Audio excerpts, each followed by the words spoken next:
Welcome to lesson 6. In this lesson, we are going to be covering how to set up a trading session. So everything that you need to have on your screens and everything that you need to be doing before you're taking trades in order to prepare yourself on the organizational side for a trading session.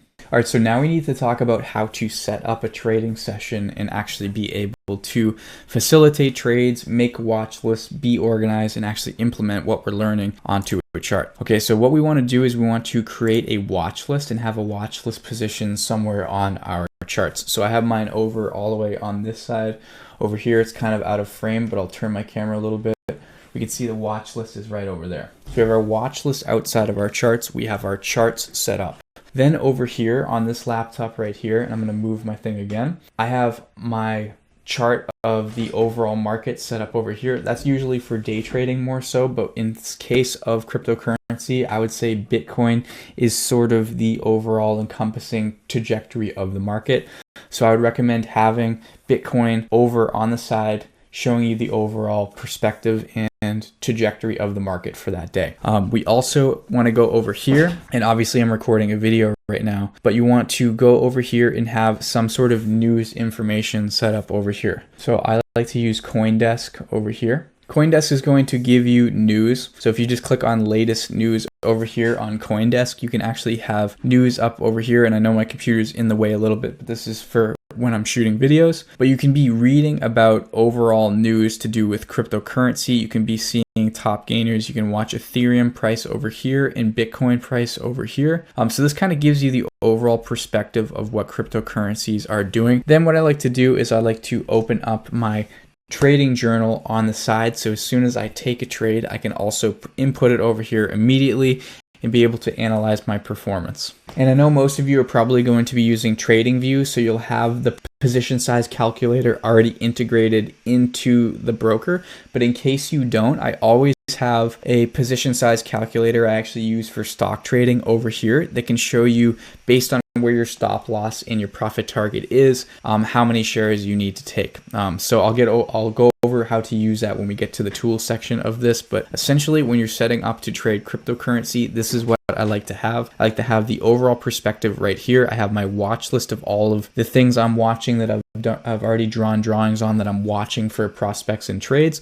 I have my charts right here. I have my log right here, so I can keep in perspective, okay, these are the trades I've took. This is the way things are looking. These are my tendencies, how to make sure that I'm staying on top of it. I have my position size calculator over here if I need it, along with my news on CoinDesk, staying up to date. If there's any breaking news headlines, I can watch Bitcoin prices, Ethereum, and then any other ones that you need to look at over there. Over here, you can have maybe some news going, or you can have, maybe that's just the way that you can surf the web. But this is the way I like to lay everything out and create a process for me to be able to take trades. So if I'm going to basically be finishing up my day trading session before I start crypto trading, what I do is I open my charts, I update any sort of trade prospects that I have. So if I'm basically looking at a trade that I have set up, if I need to move things around or reposition stop losses, or something barely gets to a level and turns around and I need to erase it, take it off the watch list, make those adjustments first. And then basically you're going to be sitting there waiting for things to happen. What you can do,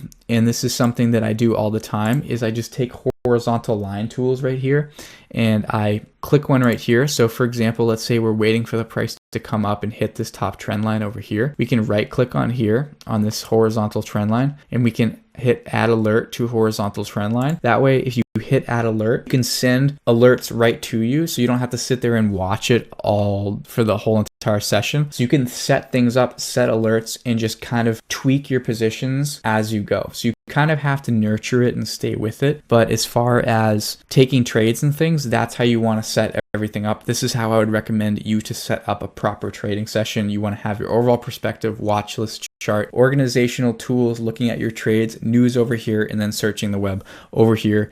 Maybe even have your Discord pulled up over here with the community chat in there. But this is how I like to set up my sessions, keep everything organized, and stay in control of my command center. Because when you're trading, this is your command center right here.